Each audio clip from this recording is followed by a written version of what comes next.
right. Hello, hello. I got this one together pretty quickly. The quote was long, so I pre-wrote it out and copied it in the computer, so it's all good to go. We're going to read an introduction quote by Matthew Arnold tonight from the long poem titled The Buried Life. Okay, and then we're going to go into the story of Elisha, him performing a bit of miracles, and we'll learn about what's to come here with this context quote. I'll go ahead and start. A bolt is shot back somewhere in our breast, and the last pulse of feeling stirs again. The eye sinks inward, and the heart lean, we say, what we would, we know. A man becomes aware of his life's flow, and hears its winding murmur. And hears its winding murmur, and sees the meadows where it glides, the sun, the breeze. And there arrives a lull in the hot race, wherein doth forever chase that flying and elusive shadow rest. The air of coolness plays upon his face, and an unwanted calm pervades his breast. And he thinks he knows the hills where his life rose, and the sea where it goes. All right, so this is The Buried Life. I guess this is stanza 1.84, from Matthew Arnold, 1822 to 1888 is his life. So this poem is a part, or this quote here is a part of a longer poem, a bit longer, quite a few more stanzas. I didn't only know that because I looked it up, and just curious, right, to see, what the whole context was. But it is very much talking about life and death. Okay, I don't care what any of the poetry analysis say about this one, that it's about love and such and such and such. Well, love is a part of life, okay? But this part here, very, very much reminiscent of death, last breaths, right? The bolt is shot back somewhere in our breast. Almost reminds me of like a heart attack or even a bullet, right? The last pulse of feeling, right? The eyes sink inward, the heart lies plain. Last words, right? And what we mean we say, and what we would we know, right? And then the recollection of your life, right? Flashing before its eyes, a man becomes aware of his life's flow and hears its winding murmur. And then the meadows where it glides, and the sun and the breeze, right? Things become extra sensitive, or not really at all, right? Kind of a hallucination. And there arrives a lull in the hot race. So the hot race of life, the going back and forth, living your life day to day, extra speedy. There's a lull. And then forever comes, right? The elusive shadow rests, the air of coolness, right? You cool down, your body loses its body heat. And then an unwanted calm, right? It's almost like you don't want to let go, but you have to let go. And then you think you know, right? Where it says he thinks he knows where his life rose and the sea where it goes. But death will come as a surprise, especially when you enter. I mean, sometimes you know it's coming, but oftentimes it comes as a surprise. And when you enter into the afterlife, you think it's very familiar, but you'll still be surprised at the same time. So this is death, right? It's unrecognizable for me. I mean, that's what I picked up right away. It's unrecognizable, and we will actually talk about a few instances of death where it becomes unrecognizable, and it's premature as well in this section of 2 Kings, and we are wondering how Elisha will go ahead and repair that, given that it was premature. So he is a miracle worker. We're going to go ahead and talk about this right now. Going into chapter 3, it says, Joram, son of Ahab, became king in Israel in Samaria in the 18th year of Jehoshaphat, king of Judah. He reigned 12 years. All right, nevertheless, he clung to the sins of Jeroboam, son of Nebat, which had caused Israel to commit. He did not turn away from them. And he also sent a message to Jehoshaphat, king of Judah, The king of Moab has rebelled against me. Will you go with me to fight against Moab? Okay. So we remember Ahab's other son had fallen of an injury, right? He had an injury and he passed away based off of what Elijah, the prophet, had said to him. So now we have Joram, his next son. Of course, still clinging to sin. Of course, having issues, right, with Moab. There's always some kind of war and conflict between Israel and somebody. And he wants the king of Judah, which is still Jehoshaphat, to come and fight with him against Moab. Jehoshaphat says, I will go with you. I am as you are, my people as your people, my horses as your horses. So, this is a very nice thing for Jehoshaphat to do. He has alliance and congruence with Ahab, despite their differences, despite all the sin, not Ahab, but Joram, despite all the differences him and Ahab's family had, he's still, a good ruler. He's loyal to his people, right? He sees all of Israel just as all of Judah, right? They're still Israelites. It says here, the king of Israel set out with the king of Judah and the king of Edom. After a roundabout march of 7 days, the army had no more water for themselves or the animals with them. So he goes along with king of Israel, and they march around. They're trying to get ready for this battle, right? Trying to figure out the best way or the best place to go ahead and set up their camp. And they ran out of water. So Jehoshaphat is now having second guesses. He's like, right, well, should I have done this? Maybe let's go consult with a prophet. So Jehoshaphat asks, is there no prophet of the Lord here, from whom we may inquire of the Lord? An officer of the king of Israel answered, Elijah, son of Shaphat, is here. Elisha, son of Shaphat, is here. He used to pour water on the hands of Elijah. So again, Jehoshaphat is always the one, being from the line of Judah, he is the one to say, king of Judah, he's the one to say, let's go consult a prophet of God. Of course, Ahab's son, Joram, is not going to do that, but Jehoshaphat brings in the Lord, which is always the best thing to do when you run into conflict, when you run into hard times. And he, Elijah, said, this is what the Lord says, I will fill the valley with pools of water. For this is what the Lord says, you will see neither wind nor rain, yet this valley will be filled with water, and you and your cattle and all your animals will drink. This is an easy thing in the eyes of the Lord. He will also deliver Moab into your hands. All right, so wonderful. Why is it good to bring in the Lord? This is why. He will go ahead and help the situation, even though Joram is creating all of these sins, Joram is creating all of these sins, and he's not a great ruler, and he's rebellious in the eyes of the Lord. Because Jehoshaphat called upon him and called upon Elisha, he will go ahead and grant them victory and grant them a little bit of solace. Again, this is a miracle here, filling pools of water with no rain, no wind, just filling them up. Right? Do not doubt what the Lord can do when asked of him, right? And But when the Moabites came to the camp of Israel, the Israelites rose up and fought them until they had fled, and the Israelites invaded the land and slaughtered the Moabites. When the king of Moab saw that the battle had gone against him, he took with him 700 swordsmen to break through to the king of Edom, but they failed. Then he took his firstborn son, who was to succeed him as king, and offered him as a sacrifice on the city wall. The fury against Israel was great. They withdrew and returned to their own land. Okay, so again, Moab is quite literally delivered into the Israelites' hand. Of course, they had to fight, and there was a battle, but they withdrew. There was some strange sacrifice that the king of Moab had to go ahead and go through with, based off of their beliefs and their religion.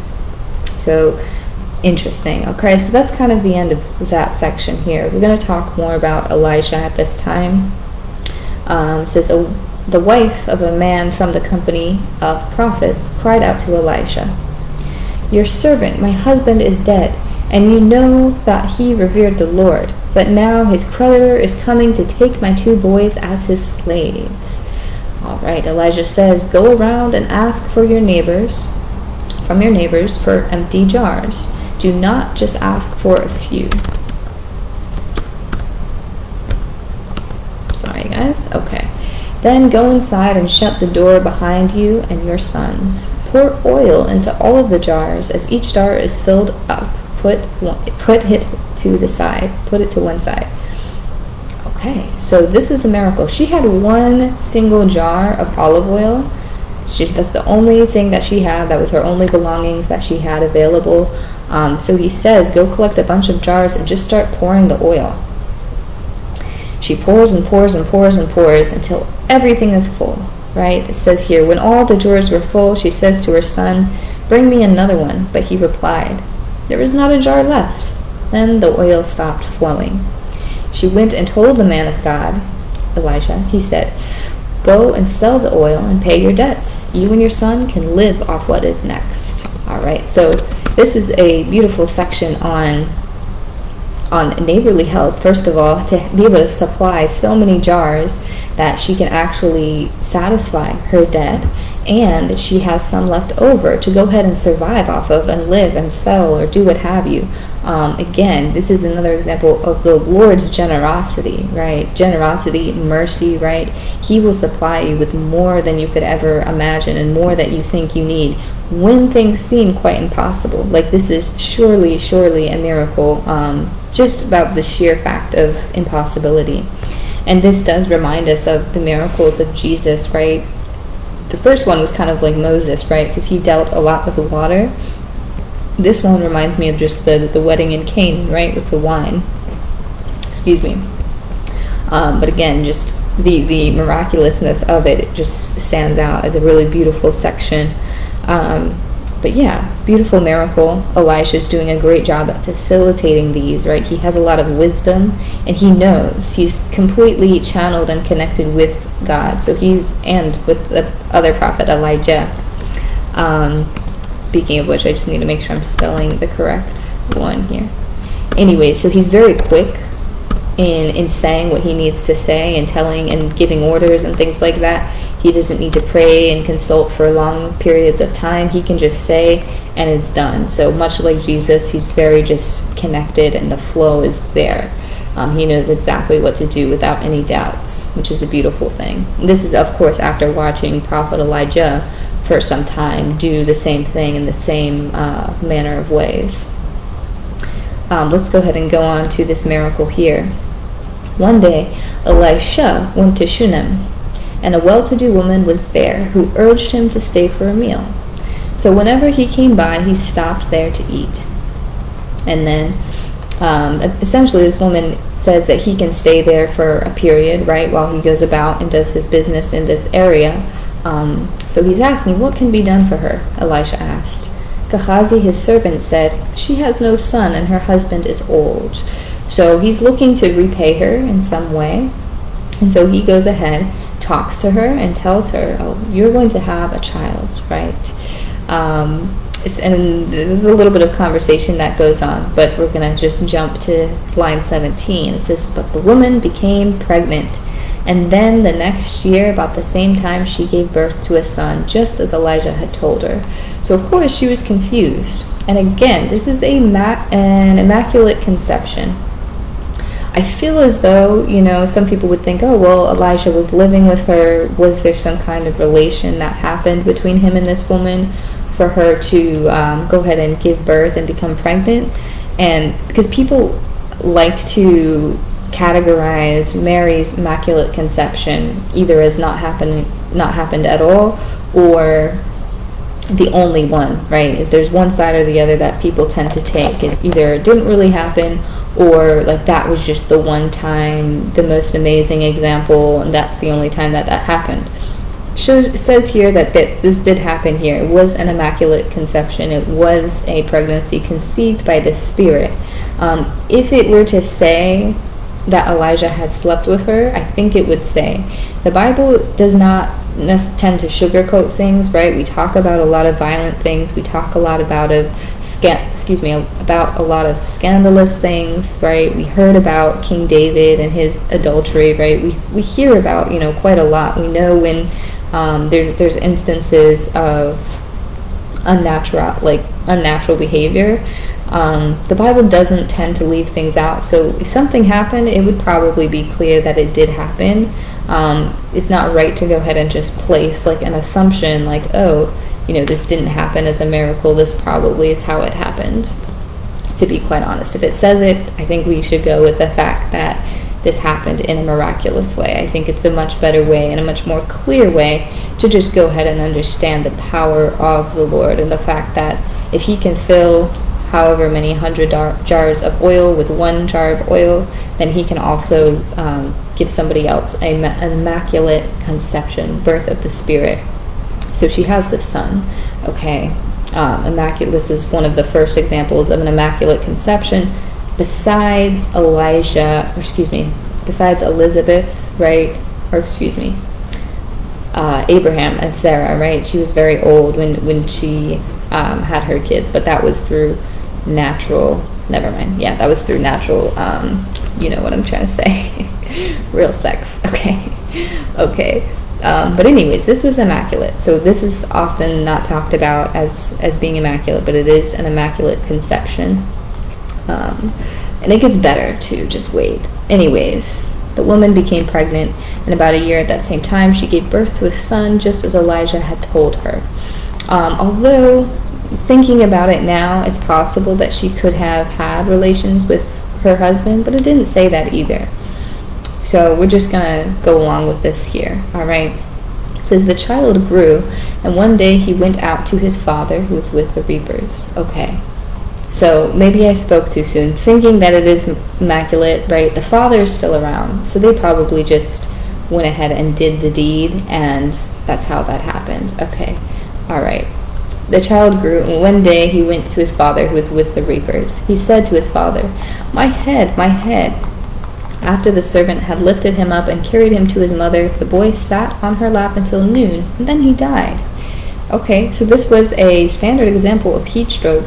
Okay, this boy got very, very ill very rapidly, right? Not well hydrated, out in a very, very hot desert sun. This happens a lot, actually, even today. So this, he went ahead and had a heat stroke, and he died eventually. It says here, the mother, of course, in her panic, she goes to go find Elisha. He's out with his people. When she reached the man of God at the mountain, she took a hold of his feet. Gehazi came over to push her away, but the man of God said, leave her alone. She is bitter in distress. But the Lord has hidden it from me and has not told me why. Okay. So she goes and wails to him, right? Please, help my son, right? It says here, Elijah goes with her. When Elijah reached the house, there is the boy lying down on the couch. All right. Let me just clarify one thing too. I'm sorry, I was getting so excited about this immaculate conception. You can go back and read and see for yourself what makes sense to you. It says his father, so I think that that did take place. Anyways, I think it was super. But I mean, the fact that he was old, right? She hasn't had any kids before. Still very immaculate. I do like that. Okay.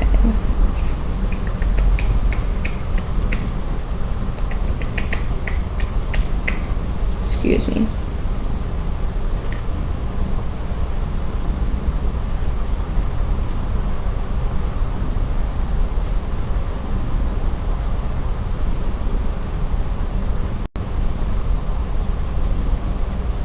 What line am I looking for? I'm sorry, 435.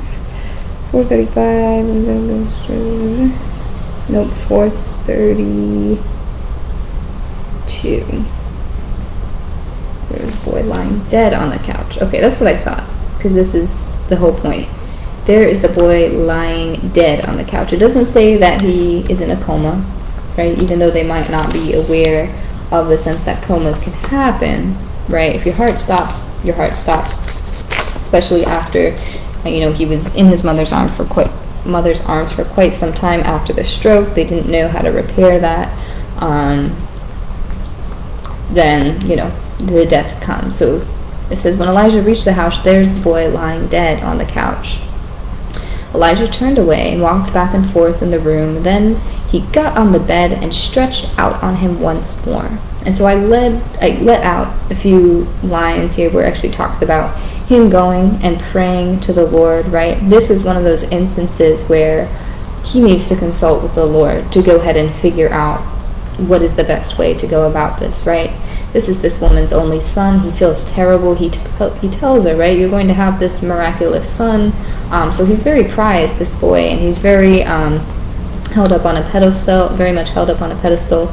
To find a premature death, he feels terrible. So this is when he goes and consults with the Lord. He prays, right? And if it's the right thing, right? If, God is in line with what Elisha and, of course, this boy's mother and their father, with what they want, and if that's in alignment with the path, he will certainly grant the life again.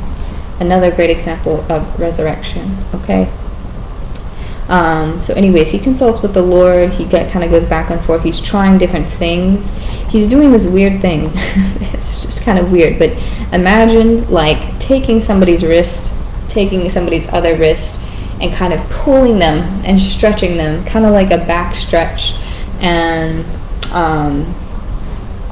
what's it called? Like kind of stretching their feet as well. He does this, right? Takes his feet and stretches. It's so hard to explain, but he lays on top of the boy. It's weird. Stretches his arms and stretches his feet, okay?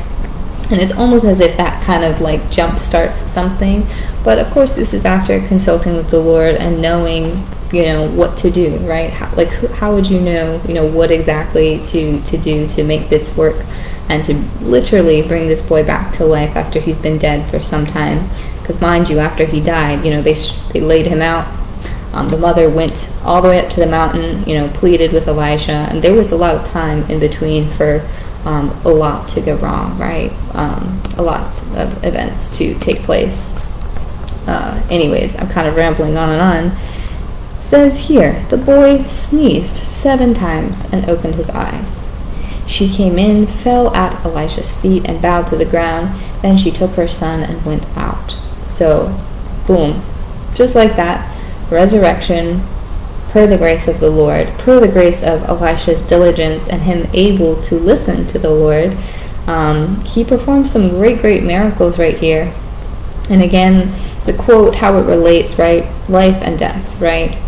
We go through a lot of up and downs during life. But when death hits you, it can be very sudden, right? It could be unpredictable what you're trying to do, or I can't even talk, but it can be unpredictable, and you recognize death. Being a living person and you see death, you recognize it when it's there. It brings upon a certain grief, right? The mother was brought upon grief. Elisha was brought upon grief. That's why these events had to take place for him to quite literally be raised back from the dead. So amazing. He's doing a great and fantastic job being a prophet. I can't wait to see what happens next here in 1 Kings. Thank you guys for listening. This is about all the time I have. I hope you see all the little fur balls. You see a little baby fur ball, and then I have some more fur balls down here. One of them is still nursing. Still nursing. Okay, well, thanks guys for listening. Have a great rest of your week, beginning of your week. Times. All right, peace out.